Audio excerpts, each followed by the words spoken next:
You're listening to the ESO Network, your station for all things geek. Hey, it's episode 162 of the Soul Forge podcast.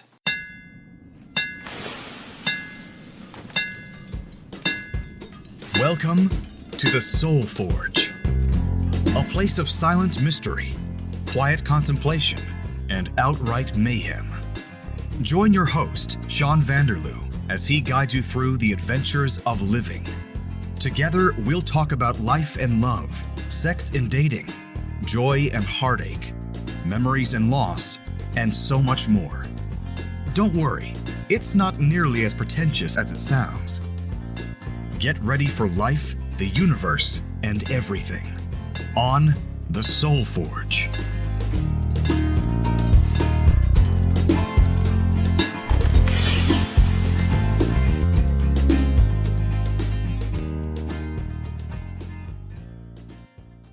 Hey everybody, welcome to the show. If this is your first time at the podcast, at the Soul Forge podcast, welcome. Glad to have you here. If this is not your first time, well, welcome back. I'm glad to have you again.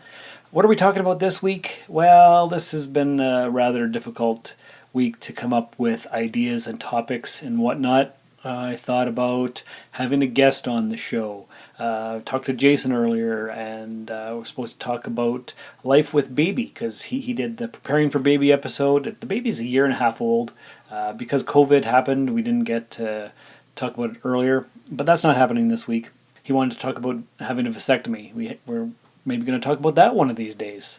I thought about doing an entire episode on the imposter syndrome, and I almost did it, but I think that seems to be more of a conversational episode, so we'll have to have somebody on for that as well. So it's not that easy. The one thing I did think, imposter syndrome sounds like an awesome punk band name. Now I want to go learn how to play some musical instruments. I have no musical talent whatsoever. It's very sad.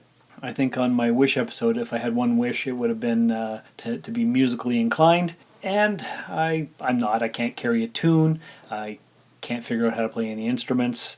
It's just not in me. I don't have those skills at all. So it's very sad. So then I was looking at other things, and I thought, well, we could talk about the difference in dating between Gen Xers and Millennials, but I think that's more of a roundtable discussion, so I'm hoping to get people for that one of these days coming up. I haven't been able to interview anybody else regarding their successful marriages, because if you remember back at the beginning of the year, that was one of my goals, to sit down with successfully married couples and interview them on their secrets and steal their secrets and give them all to you out there in podcast land. I think we've only done Josh and Kitty so far, but I'm hoping for more in the weeks and months ahead. You never know what the future's going to hold. And then I was going to read some more poetry or some short stories that I wrote, and I don't want to do that quite yet. I like to dole those out every 6 or 8 months, and we're not due for another one of those quite yet. So what are we going to talk about this week? Well, it's just going to be kind of a half-assed episode, because next week is the 3-year anniversary. And wouldn't it be awesome if some of you listeners out there in podcast land sent me an email, either a written one or a voice recording, an MP3 of your thoughts on how you feel the Soul Forge podcast has impacted or influenced your life over the past 3 years. That would be amazing. Where are all you listeners out there? I don't hear from you very often, so any kind of feedback would be great. Speaking of anniversaries and milestones, this past week, my other podcast, The Rusted Robot, reached 300 episodes after 6.5 years. So if you're not listening to Rusted Robot for your weekly geekly dose, then you definitely should be. You don't have to have listened to all 300 other episodes. It's a weekly news-style geek-centric show all about pop culture, celebrity deaths, casting news, whatever's happening that past week in the world of entertainment. Before we go on, before I forget, we should play a promo for another podcast here on the ESO network. I did not check to see which one was next in rotation, so you're going to be as surprised as I am during the editing process. Do you know you could take the DragonCon Report with you wherever you go? Heck, we are even now up on Alexa. Hey Alexa, play the DragonCon podcast up on iHeartRadio. Playing the DragonCon Report from iHeartRadio. Playing the latest episode, the 2020 DragonCon Report Episode 2. Howdy everyone, and welcome to the second episode of the 2020 DragonCon Report. Now, how cool is that? Remember, the DragonCon Report can be found wherever you find podcasts. See you at the show in September. And I hope that was an amazing podcast promo. I'm sure it was, because what's not to love here on ESO Network? Okay, so what are we going to talk about? Well, like I said, it's kind of a half-assed episode. We're going to talk about astrological signs, the Zodiac.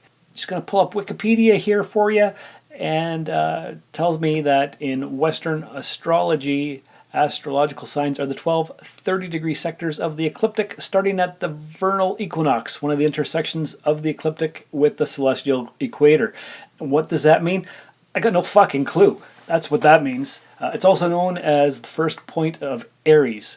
The order of the astrological signs are, and you'll know these ones, it's basically your birth month: Aries, Taurus, Gemini, Cancer, Leo, Virgo, Libra, Scorpio, Sagittarius, Capricorn, Aquarius, and Pisces. And as you'll know, each sector was named for a constellation it was passing through in times of its naming. And the concept of the zodiac originated in the Babylonian astrology and was later influenced by Hellenistic culture. That's Greeks for you. According to astrology, celestial phenomena relate to human activity on the principle of as above, so below. So the signs are held to represent characteristic modes of expression. So basically, it's all a bunch of bullshit. And if you follow your horoscope, that's what this is based on. And it's so generic and so general that it could actually mean anything for anybody. But a lot of the times, it does seem to, if you interpret it widely enough, actually line up with who you are as a person. Now, me, being born in September, I'm a Virgo. So a few years ago, I was interested in a girl, and she was way into astrology. So I made a whole album on Facebook called I'm a Virgo, Here's What You Need to Know. And I found a whole bunch of stuff, and so I'm just going to go through some of them. I haven't looked at this album in years. Let's see when I did that. November 25th, 2015. So that's almost 5 years ago. Who was the girl? I don't remember. It doesn't matter. Anyway, Virgo, if you're a Virgo, you were born from August 23rd to September 23rd. Your symbol is the Virgin, your element is the Earth, and your planet is Mercury. Your lucky color is blue, your lucky stone is sapphire, your lucky day is Wednesday, and your lucky number is 5. What are the qualities of a Virgo according to this little post? You are analytical, modest, responsible, hardworking, sensitive, smart, meticulous, and magnetic. Feedback time. soulforgepodcast@gmail.com. Am I analytical, modest, responsible, hardworking, sensitive, smart, meticulous, and magnetic? Let's see. Am I analytical? Yes, I am. I can break things down and figure out all the little nitty-gritties of stuff. Am I modest? Yeah, for the most part, I'm modest. I don't go around saying I'm great. Everybody loves me. I am so great. No, I don't do that. Am I responsible? Yeah, for the most part, I am. Hardworking? Ooh, ask my bosses at work. I do my job. Do I half-ass it sometimes? Yeah, I do. Am I sensitive? I'm sensitive. I'm smart? Yeah, I'm fucking brilliant. Am I meticulous? I can be. I can be a perfectionist. And am I magnetic? Well, you'd have to ask the ladies for that, but yeah, I've got a pretty magnetic personality. I guess I'm not modest, am I? Okay, so it says here, the kings and queens of obsessing over everything, the Virgo. Yeah, I've been known to obsess over things a time or two. I'm sure I've done several episodes about that. Virgos are known to delight in helping others or being of service, and this is definitely one of their strong points. But they also have the ability to find things out and get the information needed to see things into fruition. Want to know how to put something together? Ask a Virgo. Having a hard time finding something out? Ask a Virgo. Yep, it's true. I was always the one who put all the toys together at Christmas time because I would read the instructions, figure it out, and get it working. So yeah, I guess that's true. But I'm sure that's true for a lot of other astrological signs as well. Okay, here's a good one.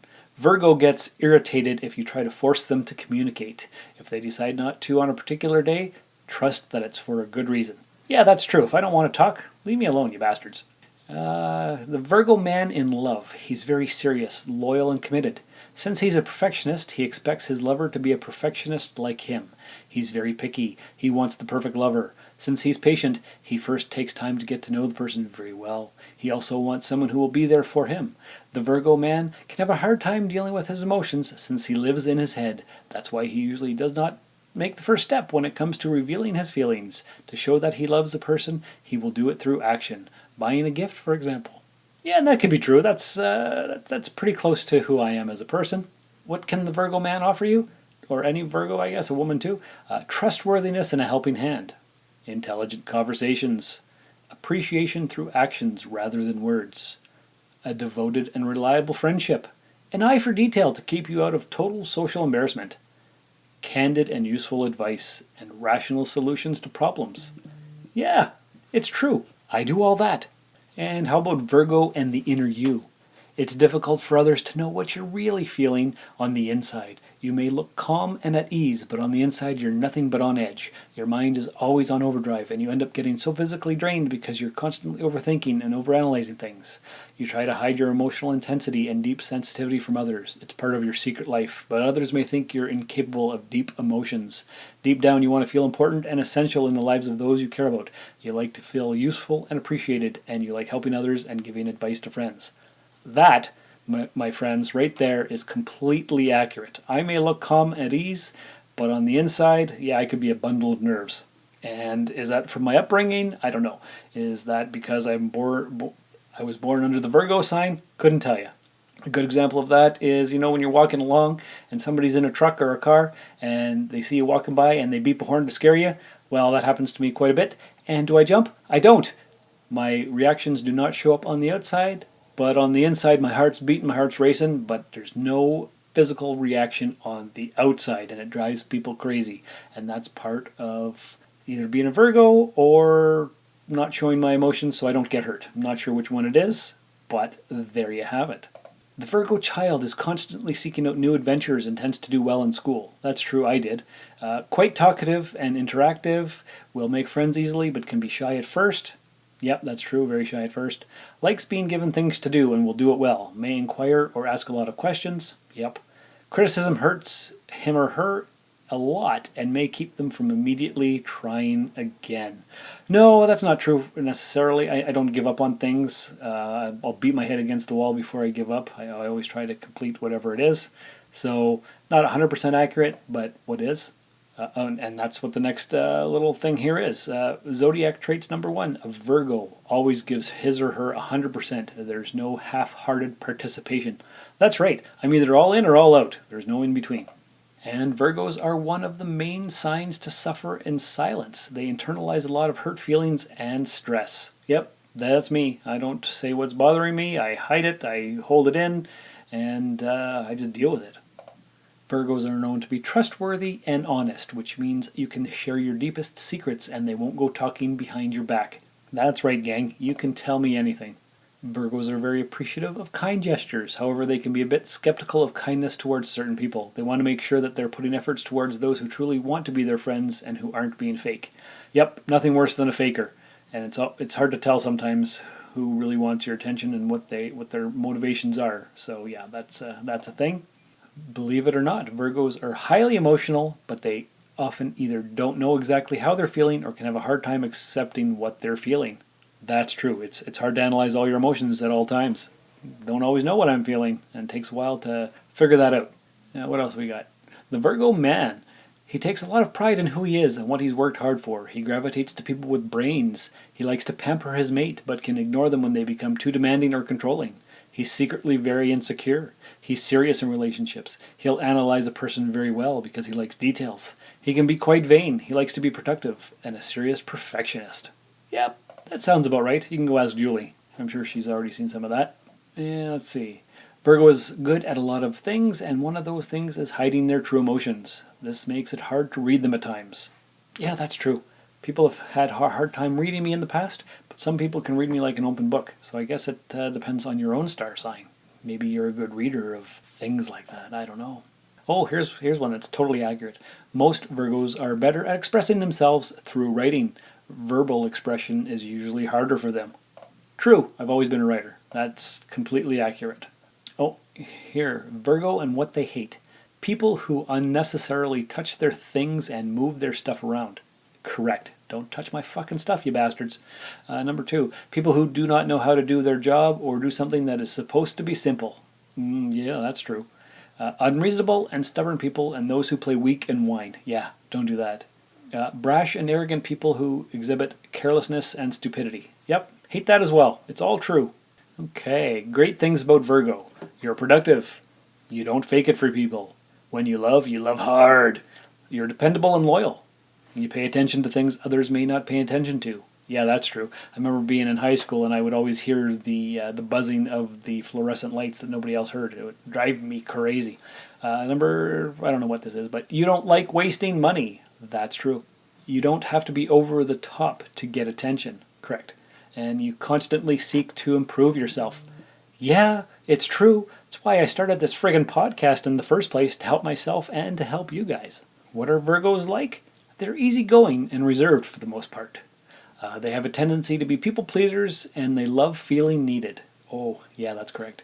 They're overthinkers and they can obsess about something for a long period of time. Very true.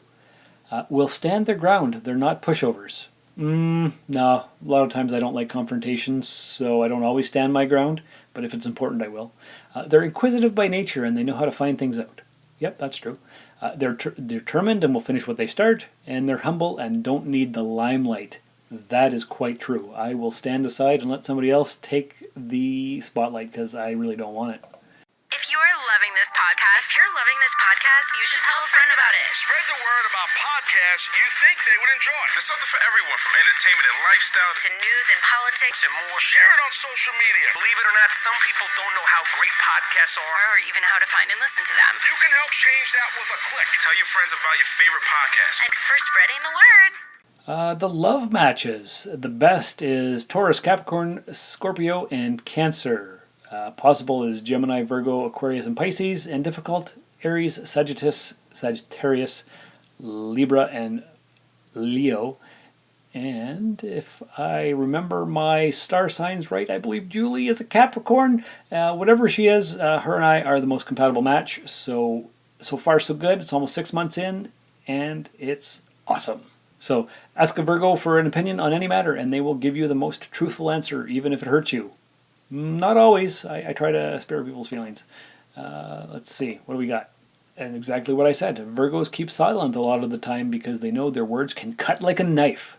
Just like Bryan Adams used to sing. It cuts like a knife, and he was right.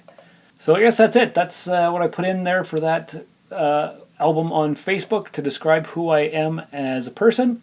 I could probably go over all the various astrological signs and talk about their history and symbolism, the polarity and the 4 elements, the modalities, the planetary rulerships, the dates table, all that kind of stuff, the symbolism, whatever.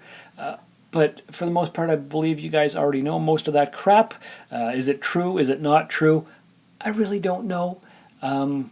It's interesting to think about. It's interesting to play with your horoscope and maybe have that. It's kind of like tarot cards too. You know, it's all that woo-woo stuff. Is it real? Is it not? Is it part of the hidden kingdom of the universe that it's behind the curtain of reality? It may be something that really affects us, and it may not. It's kind of hard to tell. There's no way to really know. But anyway, this is just like I said. It's a kind of a half-assed episode because I needed to talk to you guys about something. I didn't want to do a lot of research into the imposter syndrome. That's the fear of success and thinking like you're a fraud and that kind of stuff. So maybe that'll be an episode one of these days. If any of you listeners out there want to be on the show, we could do a Skype call and we could talk about whatever you want. I think that would be great because honestly, it's hard to come up with topics week after week after week after week after week. So next week is going to be the 3-year anniversary show. Not 100% sure what I'm going to do. If you could send me something to acknowledge that fact, I could talk about those things. Just like I got feedback from some of the listeners for 300 episodes of Rusted Robot podcast. So anyway, go to soulforgepodcast.com for all of our social media links. I'm going to do that right now and pull it up and tell you exactly what's there. We've got support me on Ko-fi or Coffee. Yeah, if you want to support the show, send some money for the hosting fees. That would be great. You can do that right there. It just says support now. Below that, we've got the Twitter link, which I sometimes use, the Facebook page link, my Instagram account, the iTunes preview. If you'd like to go ahead and leave a 5-star review for the podcast, that would be amazing, gang. The YouTube channel. Yeah, find me on YouTube. Listen to the episodes right there while you're doing something else. We've got the Spotify link. Heck yeah, Soulforge is on Spotify. And I got a link for the Rusted Robot podcast. I guess I should actually put a link for Cosmic Pizza. For Cosmic Pizza podcast as well, since that's the newest podcast hosted by me and Paul and Dan. And if you're not listening to Cosmic Pizza, Rusted Robot, all the other podcasts here on the ESO network, what are you doing with your lives? Are you being productive and doing something better? Well, that's great. I'm glad for you. That's amazing. Anyway, I'm just rambling because that's sometimes what I do. But anyway, I just want you to know, thanks for 3 years of wonderfulness. Share the links with your friends, follow the Facebook page, do all the things, and remember, meet me in the middle of your story when the soul is worn but wise. Thank you for listening to another episode of the Soulforge podcast. Your support is greatly appreciated, and we hope you'll tune in again next time. Remember that you can visit soulforgepodcast.com for all of our social media links, and don't forget to share the show with everyone you know. The Soulforge podcast is your best source for living your best life. Think about it. One of the things Jung wrote a lot about was astrology, strangely enough, / astronomy. And one of Jung's contentions, this is a very interesting one, was that because the night sky was completely unknown, people could project their fantasies into it. And that's what they did with astrology. So astrology is this cumulative fantasy that's going on in the, roughly speaking, in the deep unconscious, projected onto the sky. And so if you analyze old astrological writings, what you're really doing is analyzing old fantasies, and because of that you could develop some insight into the structure of the mind. And so he did the same thing with alchemy in his later writings, which are very, very difficult to understand, but extremely worthwhile. Astrology was astronomy in its nascent form. And astrology was also science in its nascent form, just like alchemy was chemistry in its nascent form. And so sometimes you have to dream a crazy dream with all of the error that that crazy dream entails, because you have an intuition that there's something there to motivate you to develop the intuition to the point where it actually becomes of genuine practical utility. Now, when we look back on the astrologers and we view their contributions to the history of the world with contempt, we should also remember that the people who built Stonehenge, for example, and the first people who determined that our fates were in part written in the stars, were people whose astrological beliefs were indistinguishable from their astronomical beliefs. And you might think, well, in what sense is your fate written in the stars? And I would say it's certainly the case insofar as there are such things as cosmic regularities. So it was the dream of astrology that there was some relationship between the movement of the planetary bodies and the fixed stars and human destiny, and that's what drove us to build the first astronomical observatories, and to also determine that there was a proper time for planting and a proper time for harvesting, and a way of orienting yourself in the world, for example, by using the North Star. It's also the poetic ground that enabled us to identify the notion that you could look up and orient yourself towards the heavens, and that there was a metaphorical relationship between that and positioning yourself properly in life. And at a deeper level, the cosmos was the place that the human imaginative drama was externalized and draped itself out into the world as something that was essentially observable, so that we could derive great orienting fictions from the observation of our imagination. But so much of what eventually manifests itself as hardcore pragmatic scientific belief has its origin in wild flights of poetic fantasy. And it's also the case, by the way, that that's actually how your brain is organized, as far as I can tell, that when you, and it isn't just me, I actually, there's a very large, what would you call it, research literature outlining the relative functions of the right and left hemisphere, and it certainly appears to be the case that when we encounter something absolutely unknowable or unknown, what we do is drape that unknown thing in fantasy as a first pass approximation to the truth, and then refine that fantasy as a consequence of iterative critical analysis. This has been a broadcast of the ESO Network. Be part of the crew and help support our shows by donating to our ESO Patreon or by shopping through Amazon.com or the TeePublic store, which can all be found at www.esonetwork.com. The ESO Network, your station for all things geek.